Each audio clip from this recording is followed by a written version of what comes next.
이 시간 예배 자리로 나오신 우리 성도님들 주 안에서 사랑하고 축복합니다.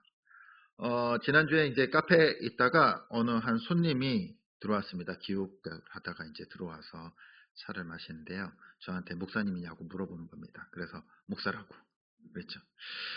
그랬더니 이분이 이제 뭐 종교에 대한 관심이 많으신가 봐요. 유튜브로 많은 종교들을 섭렵하고 계시더라고요. 가지는 않고 유튜브로. 그러면서 한국 교회가 다른 교회와 이제 종교들과 화합이 없다라고 말씀을 하시는 겁니다. 배타적이라는 거죠. 다른 종교와 어울리지 않는다. 우리 성도님들 생각은 어떻습니까? 그런 것 같습니까? 다른 종교와 잘 어울립니까? 잘 어울리지 못합니까?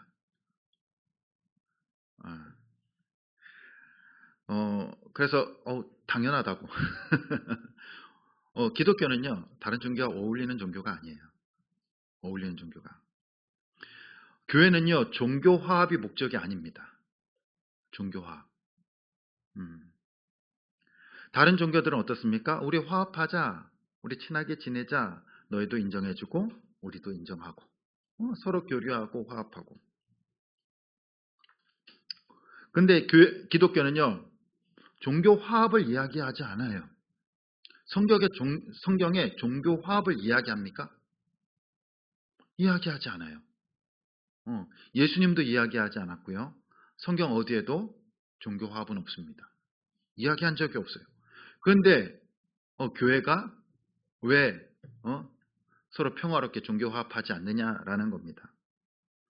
그래서 이렇게 얘기했습니다. 기독교는요, 종교 화합을 이야기하지 않고 구원과 생명을 이야기합니다. 기독교가 이야기하는 것은요, 구원이에요. 영원한 생명입니다. 진리예요. 과거 종교 화합을 외쳤던 WCC라는 단체가 있습니다. 세계 종교 뭐 이렇게 화합하는 건지. 근데 이제 많은 교회들이 거기에 가입해서 우리 너도 인정하고 나도 인정하고 해서 세계적인 종교 단체를 만들었습니다. 거기서 이제 반발했던 사람들이요, 복음주의자들입니다. 복음주의자들은 이제 거기에 가입하지 않았습니다. 우리 교단도 거기에 가입하지 않았어요. 그로 인해서 우리나라 교회들, 거기에 가입한 교회, WCC에 가입한 교회와 WCC에 가입하지 않은 교회로 분열하게 됩니다. 기독교는요, 화합의 종교가 아니에요. 진리의 종교입니다. 세계 평화를 위해서 기독교가 존재하지 않아요. 세계 평화를 위해서. 오직 구원을 외치고요. 오직 예수 그리스도만이 하나님의 아들 되시고 구원자 되시고 또한 생명 되심을 선포하는 것이 기독교입니다. 그래서 다른 종교와 화합할 수가 없어요. 다른 종교의 목적은 뭡니까? 인간의 유익이에요. 이 땅에 살면서 평화롭게, 또한 잘 살게, 또한 유익하게 인간의 유익을 추구하는 것이 목적입니다. 그런데 기독교는요, 인간의 유익이 목적이 아니에요. 인간을 죄에서 구원해서 하나님과의 관계를 회복시키는 것이 목적입니다. 그래서 항상 기독교는요, 생명을 놓고 싸워야 했습니다. 생명을 놓고. 그리고 생명을 걸고 싸워야 했어요. 그리고 다른 사람들이 평화를 이야기할 때 우리는 생명과 구원의 진리를 말했습니다. 그로 인해서 기독교는요, 역사상 항상 박해를 받는 종교였어요. 핍박을 받는 종교였어요. 어울리지 못해요. 예수님께서도 그렇게 말씀하십니다. 내가 평화를 주러 온 줄 아느냐? 아니다. 내가 너희에게 검을 주러 왔다라고 말씀하십니다. 분쟁하고 싸우고. 뭐 때문에? 하나님의 말씀으로. 그리고 오늘 예수님께서 팔복 중에 마지막 8번째 복을 말씀하십니다. 뭐라고 말씀하십니까? 우리 10절 말씀 우리 같이 한번 읽어보겠습니다. 시작. 의를 위하여 천국이 그들의 것이며. 아멘. 박해를 받는다라고 말씀하시는 거예요. 박해를 받는다. 하나님의 자녀들은 박해를 받는다는 겁니다. 박해란 것이 무엇입니까? 약한 처지의 개인이나 세력을 억누르거나 괴롭혀 해를 끼치는 겁니다. 해를 받는다는 거예요. 괴롭힘을 받는다는 겁니다. 그래서 헬라어로 디오코라는 단어인데 쫓다, 내몰다, 쫓아내다. 그러니까 세상으로부터 어떤 공동체, 이 세상으로부터 쫓아내는 거예요. 괴롭혀서 쫓아내는 겁니다. 이것이 박해라는 겁니다. 우리 사랑하는 성도님, 박해 받으신 적 있으십니까? 있으신가요? 아무도 없으신가요? 내가 잘못해서 부도덕한 행실로 인해서 사람들이 욕하고 하는 것은요, 박해가 아니에요. 교회가 불법을 저질러서 법정에 오르락내리락 거리고 기사에 나는 것, 그건 박해가 아닙니다. 그건 죄 때문에 받는 당연한 죄값이에요. 죄값. 예수님께서 오늘 박해의 정의를 뭡니까? 의를 위하여 박해받는 자. 의를 위하여. 의는 하나님의 말씀, 하나님의 뜻, 하나님의 뜻대로 살아가다가 핍박을 받고 박해를 받는 자는 복이 있다라고 말씀하시는 겁니다. 우리가 하나님의 뜻대로 살고자 할 때는요, 항상 우리의 마음속에 갈등이 생겨나요. 갈등이 생겨나요. 우리의 욕심과 욕망을 따라가고자 하는 마음이 있고요. 또 한편으로는 하나님의 말씀대로 살려고 하는 마음이 항상 우리 안에 존재해요. 어떨 때는 하나님의 말씀대로 살아가야 되는데, 저거 놓치기 싫은데, 저거 가지고 싶은데, 저거 해야 되는데, 저거 해야지 내가 잘 되는데, 근데 하나님의 말씀은 아니에요. 그러면은 항상 우리 마음속에서 이 두 가지 마음이요, 갈등이 일어납니다. 혹시 오늘 아침에도 갈등하면서 오신 분 계십니까? 좀 더 쉬어야 되는데, 몸이 좀 안 좋은데, 어디 아픈데, 오늘 정도 하루 쉬어주면은 내일 깔끔하게 일어나서 일주일 잘 살아갈 수 있을 것 같은데, 근데 예배도 드려야 되고 막 이렇게 갈등이 일어나는 거예요. 갈등이. 그래서 사도 바울은요, 로마서 7장 23절에 이렇게 얘기합니다. 우리 같이 한번 읽어보겠습니다. 시작.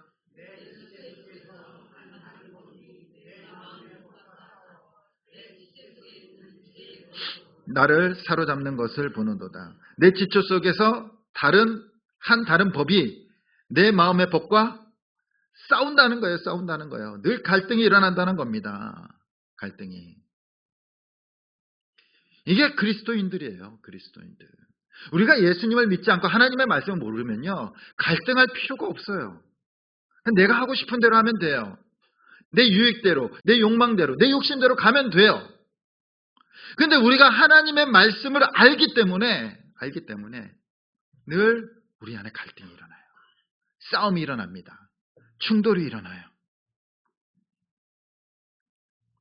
우리가 흔히 예수님 믿으면 만사가 잘 될 거라고 생각을 합니다. 그런데 오히려 예수님을 믿는 순간 갈등이 일어나고요, 분쟁이 일어나고 싸움이 일어나요. 예수님 믿는 순간. 예수님을 믿으면서 많은 시련을 겪게 됩니다. 고통을 당하게 돼요. 그러면요, 우리의 마음이요, 너무나 가난해져요. 심령이 가난해집니다. 아파요. 괴로워요. 주님을 찾습니다. 주님을 만나니까, 다시 만나니까 우리 마음속에 죄가 떠오르고요, 통곡하게 돼요. 죄 씻음을 받고 나서 마음이 평안해집니다. 온유해져요. 하나님의 것으로 채워넣기 다시 시작합니다. 의에 줄이고 목마르게 돼요. 그러고 보니까 하나님의 마음으로 사람을 긍휼하게 여기게 되고요. 그리고 화평하게 됩니다. 그래서 내가 손해보면서 평화롭게 만들어야지. 우리의 가정과 직장과 교회 가운데 화평을 이루게 돼요. 그런데 그러다 보면요, 또 박해를 받아요. 고난을 당합니다. 고난을 당해요. 우리가 살아가는 세상은요, 불의한 세상이기 때문에 우리는 의를 위해서 살아갈 때, 하나님의 뜻대로, 하나님의 말씀대로 살아갈 때 핍박을 당하고 박해를 당하고 고통을 당할 수밖에 없습니다. 우리는 이 세상에서 살아가지만, 이 세상에서 세상의 원리와 원칙대로 살아가는 사람들이 아니라 하나님의 말씀대로 살아가는 사람들이에요. 그래서 늘 우리 내면 속에서 일어나는 충돌처럼 우리도 살아가면서 세상과 늘 충돌하면서 살아가요. 쟤는 왜 저렇게 살아가지? 왜 다르게 살아가지? 세상과 달라요. 세상과. 그래서 오히려 세상 사람들에게 있어서 기독교인들은요, 이방인들이에요. 낯선 사람들이에요. 쟤는 우리가 다른데? 생각도 다르고 삶도 다르고 왜 저렇게 살아가지? 그래서 박해란 무엇입니까?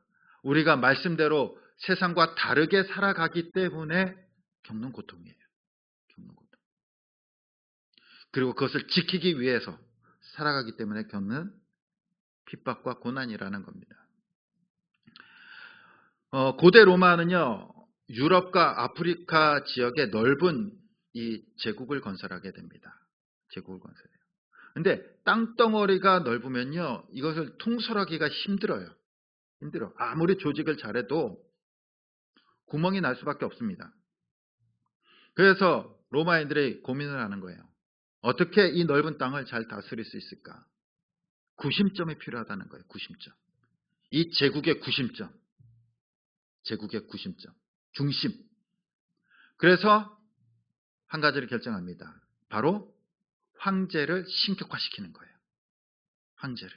시저를, 가이사를 신격화시켜서 각 지역마다 이제 가이사를 섬기는 이 제단을 만드는 거예요. 신전을 만드는 겁니다. 그렇다고 해서 다른 종교들을 무시하지 않아요. 무시하지 않아. 조건을 내겁니다. 너희가 가이사를, 시저를 주님으로 고백하면은 너희들이 섬기는 신은 터치하지 않겠다. 그래서 자유를 주면서 하나의 황제는 신이라라는 구심점을 만듭니다. 만들어요. 그리고 1년에 한 번씩 이제 로마에 사는 사람들은요, 그 황제의 신전에 가서 향을 피우고 고백을 해야 돼요. 시전은 주님이시다. 시전은 신이다. 라고 고백을 합니다. 그리고 고백하는 사람들에게 리벨루스라는 증서를 하나 써줘요. 증서를. 리벨루스라는 증서를 하나 써줍니다.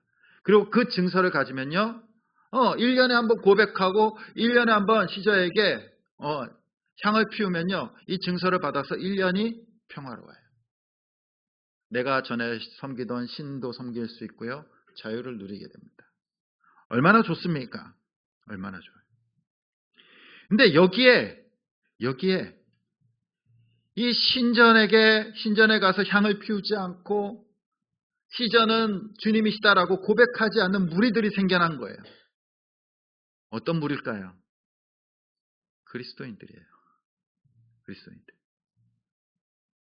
다른 사람들은 다 가서 향을 피우고 시전은 주님이시다라고 신이다라고 고백하면은 편안한데 그거 하나 하지 않고 끝까지 버티는 사람들이 생겨난 겁니다. 로마가 볼 때는요, 굉장히 괘씸해요. 모든 제국을 구심점으로 하나로 잡으려고 하는데 얘네들 때문에 되질 않는 거예요. 역적이에요. 로마에 협조하지 않는 자들, 로마의 제도 안으로 들어오지 않는 자들,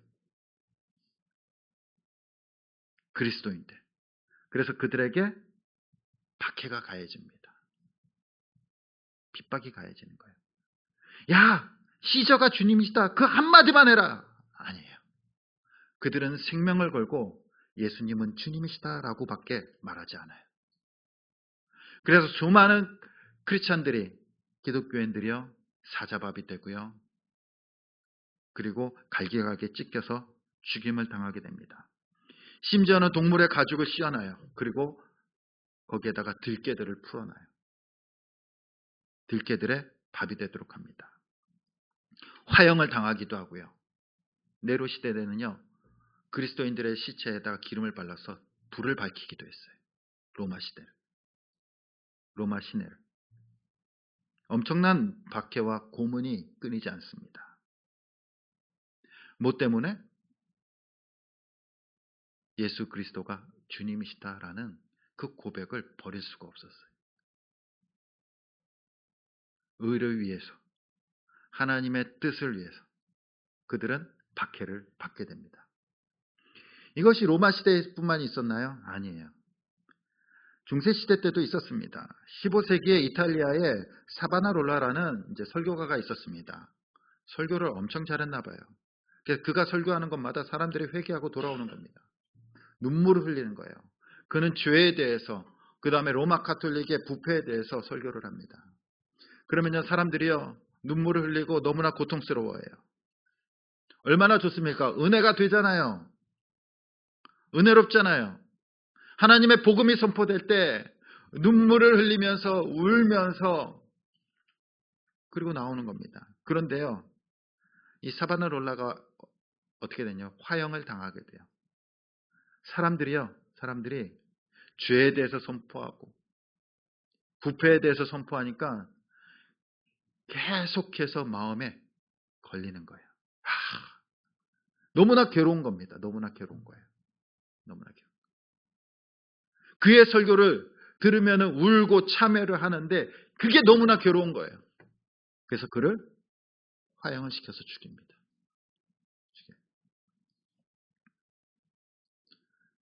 우리나라에서도요, 기독교가 들어올 때 많은 선교사님들이, 크리스찬들이 죽임을 당했습니다. 순교를 당했어요. 무엇 때문에? 그 하나님의 뜻을 지키기 위해서. 불과 10여 년 전만 해도요, 이 국가고시 자격증을 언제 치렀습니까? 주일날 치렀어요. 주일날 시험을 친 거예요. 그러면요, 시험 준비하다가 주일날 시험을 쳐야 되니까 많은 크리스찬들은 물론 주일날 시험 친 사람들도 있지만 포기를 합니다. 주일 예배 때문에 자격증 시험을 치지 않아요. 포기해버려요. 이것이 뭡니까? 의를 위해서 박해를 받는 거예요. 핍박을 당하는 겁니다. 불과 이 주일날 이제 토요일 날로 옮겨진 것이 몇 년 되지 않아요. 근데 오늘날 한국교회, 기독교를 보면요, 박해가 그리 심하지 않습니다. 그래서 사람들은 그렇게 얘기할 수 있어요. 세상이 변했다. 좋아졌다. 과연 그것이 좋아진 걸까요? 우리가 박해받지 않고 얼마든지 살 수 있습니다. 핍박받지 않고 세상으로부터 손가락질 받지 않고 얼마든지 잘 살 수 있어요. 박해받지 않으려면요, 세상을 인정해주면 돼요. 세상의 기준을 인정해주면 됩니다. 그래, 너도 맞아. 나도 맞아. 그러니까 우리 서로 맞으니까 건들지 말자. 얼마나 평화롭습니까? 세상의 윤리와 도덕을 받아들이고 또한 세상의 오락을 같이 즐겨요. 동화돼서. 우리 화합해야지. 평화롭게 살아야지. 그리고 사람들을 향해서 죄인이라고 말하지 않으면 됩니다. 그리고 세상을 향해서 오직 예수 그리스도만이 구원자 되시고 하나님 아들 되시고 메시아 되심을 이야기하지 않으면 돼요. 싸울 일도 없어요. 그러면 다투지도 않아도 됩니다. 그렇게만 하지 않으면요, 우리는 세상에서 언제나 박해받지 않고요, 평화롭게 살아갈 수 있어요. 평화롭게. 세상과 타협하면서. 그것이 뭡니까? 로마 시대의 리벨루스예요. 징표 아닙니까? 화합하자. 평화롭게 화합하자. 세상과 충돌하지 않고 인기를 얻고 부도 얻고 명예도 얻을 수 있습니다. 말하지만 않으면. 그들과 함께 살아가면. 그러나 우리는요, 하나님의 자녀라는 사실을 결코 잊어서는 안 됩니다. 하나님의 자녀로서 살아갈 때는요, 어디에 가서나 핍박과 박해가 따라올 수밖에 없습니다. 성경에도 말씀하시잖아요. 박해받는 거, 그것이 하나님의 자녀됨의 증거예요. 왜 그렇습니까? 세상과 다르게 살아가기 때문에, 세상의 가치관과 다르게 살아가기 때문에, 세상의 논리와 다르게 살아가기 때문에 박해를 받고 핍박을 받는 겁니다. 그것이 하나님의 자녀됨의 증거라고 말씀하시는 거예요.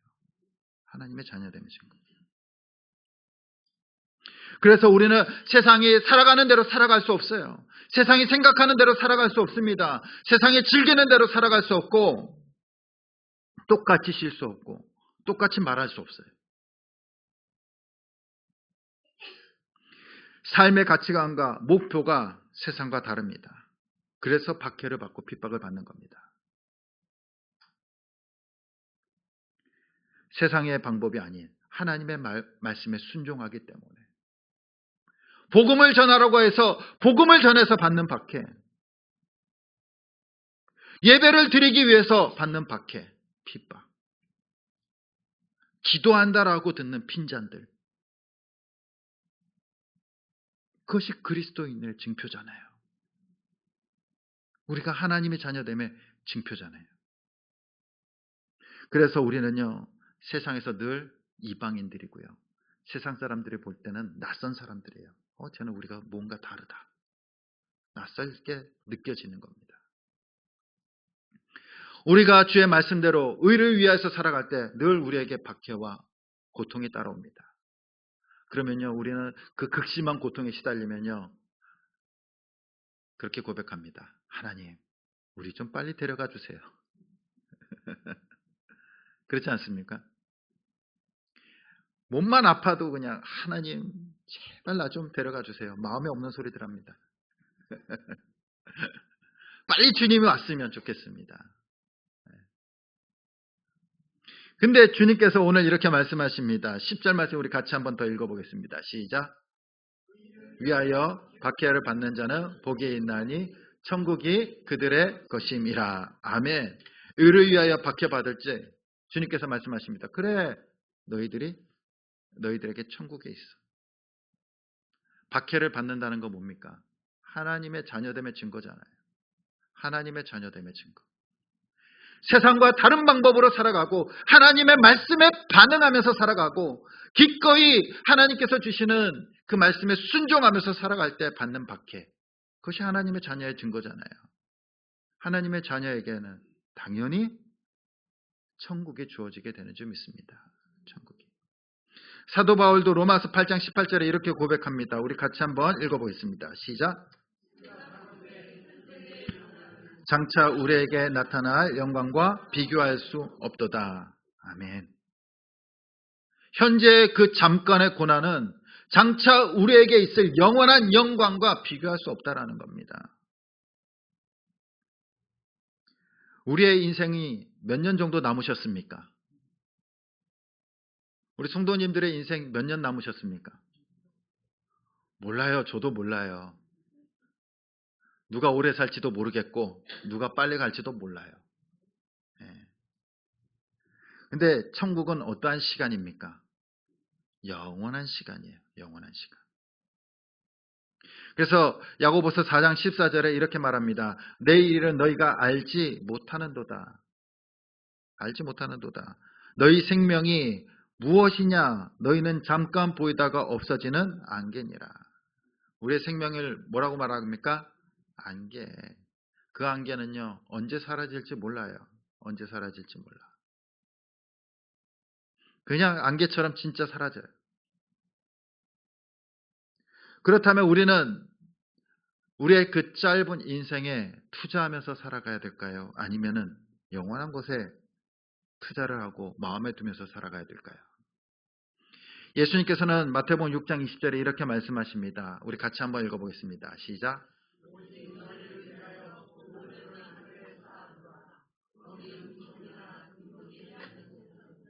도둑이 구멍을 뚫지도 못하고 도둑질도 못하느니라. 아멘. 너희 보물을 어디에 쌓아두라고요? 하늘에 쌓아두라는 겁니다. 하늘에. 거기에는 벌레도 먹지 않고요. 누가 훔쳐갈 수 없는 거예요. 안전한 곳입니다. 우리의 인생이 지금 여기에서 몇 년 남아있는지 아무도 몰라요. 여기에서 혹시 100년 이상 사실 분이 계실지 모르겠지만 그래도 인류 역사에 비하면요, 우리의 인생은요, 정말 안개예요. 아무도 알아주지도 않습니다. 아무도 몰라요. 아무도 몰라. 그 언제 없어질 그 얼마 남지 않은 인생에 여러분들의 삶을 맡기고 투자하시겠습니까? 세상에서 이제 투자하는 사람들 보면요, 그런 말들을 합니다. 앞에만 보지 말고 멀리 봐라. 그쵸? 앞에만, 지금 당장의 이익만 보지 말고 멀리 보고 투자를 하라 그래요. 멀리 보고. 네. 맞지 않나요? 우리의 인생도 마찬가지입니다. 우리의 인생도 앞에만 보고 살아가는 것이 아니라 멀리 보고 살아가는 것이 지혜예요. 지혜. 10년 뒤, 20년 뒤, 그리고 영원한 시간을 보면서 살아가는 겁니다. 그것이 지혜인 줄 믿습니다. 이 땅에서의 신앙생활은요, 잠깐이에요, 잠깐. 잠깐. 우리 권사님들, 집사님들, 장로님들, 지금 인생을 돌아보시면요, 짧았습니까? 길었습니까? 예? 짧았습니까? 길었습니까? 눈 깜빡. 예. 그러면 앞으로 남은 인생 짧을까요? 길까요? 더 짧을 거예요. 더 짧지 않겠습니까?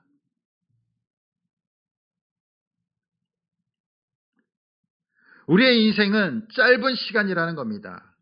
하지만 그 짧은 시간에 우리의 인생에 무엇에 투자를 하고 어떤 것에 마음을 두고 살아가느냐가 중요하다는 겁니다.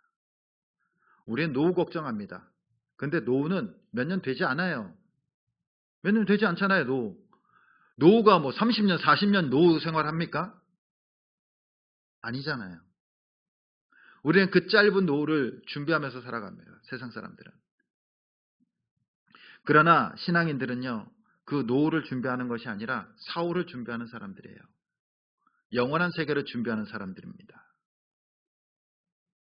바로 예수 그리스도의 의를 지키면서 박해를 받는 것, 그것이 영원한 그 세계에 투자하는 거예요. 투자.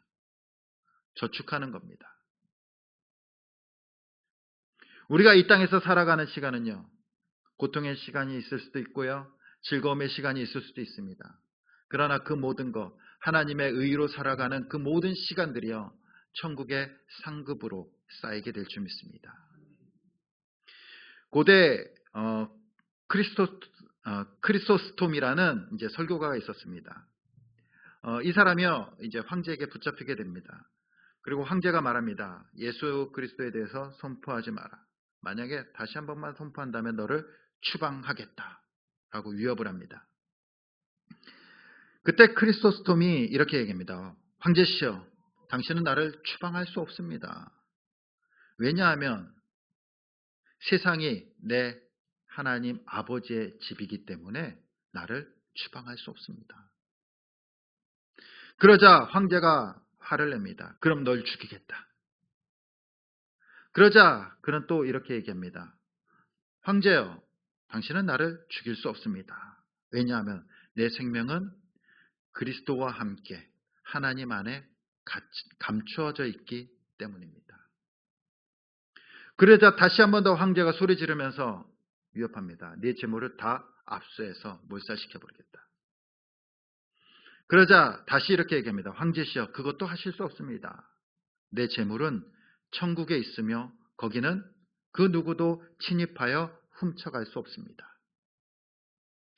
다시 한 번 더 황제가 얘기합니다. 그럼 널 모든 사람들에게 다 떼어놓고 고립시키고 외롭게 쓸쓸하게 죽어가도록 하겠다. 그러자 다시 이렇게 얘기합니다. 황제시여, 당신은 그것도 하실 수 없습니다.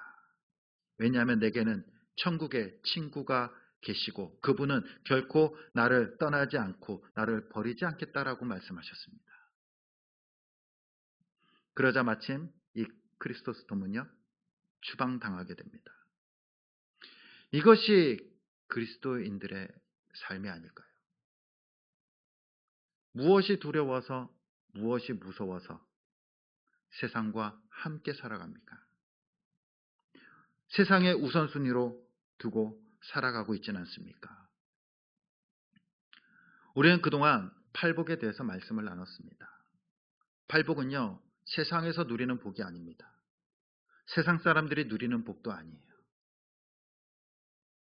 이 팔복은요, 하나님의 자녀들이 누리는 복입니다. 예수 그리스도를 믿고 심령이 가난해지고요, 애통하게 되고, 또는 온유하게 되고, 의에 줄이고 마음이 청결하며 긍휼히 여기며 화평하게 되고, 그로 인해서 세상으로부터 핍박을 받고 박해를 받으면서 살아가는 자들을 위한 겁니다. 이 팔복은. 그럴 때 하나님께서 우리를 위로해 주시고요, 너는 내 자녀다라고 말씀해 주시고, 그리고 품어주시고 힘을 주시고 보호해 주시고 하나님의 모든 것을 우리에게 쏟아 부어 주십니다. 그리고 마침내 그 하나님의 나라를 우리에게 기업으로 주시는 줄 믿습니다. 우리 사랑하는 성도님들, 우리는 이 땅에서 살아가지만 하나님의 자녀들입니다. 그래서 가치관도 틀리고 또한 생각도 틀려야 되고요, 또한 그로 인해서 박해를 받고 핍박을 받을 때도 있습니다. 그러나 두려워하지 마시기 바랍니다. 우리가 받는 그 믿음의 결과들은요, 오늘 말씀에 보면은 너희의 상이 큼이다 라고 말씀하십니다. 이 크다라는 말은 그냥 단순히 큰 것이 아니라 충만하다는 거예요.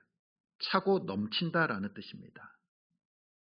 우리가 하나님의 자녀로서 살아갈 때 하나님께서 주시는 그 복이 우리의 삶 가운데, 그리고 영원한 천국 가운데 차고 넘치게 될 줄 믿습니다. 날마다 우리의 삶이 그 천국을 바라보면서 하나님의 자녀로 복을 누리며 살아갈 수 있는 저와 여러분들이 될 수 있기를 간절히 주님의 이름으로 축원드립니다.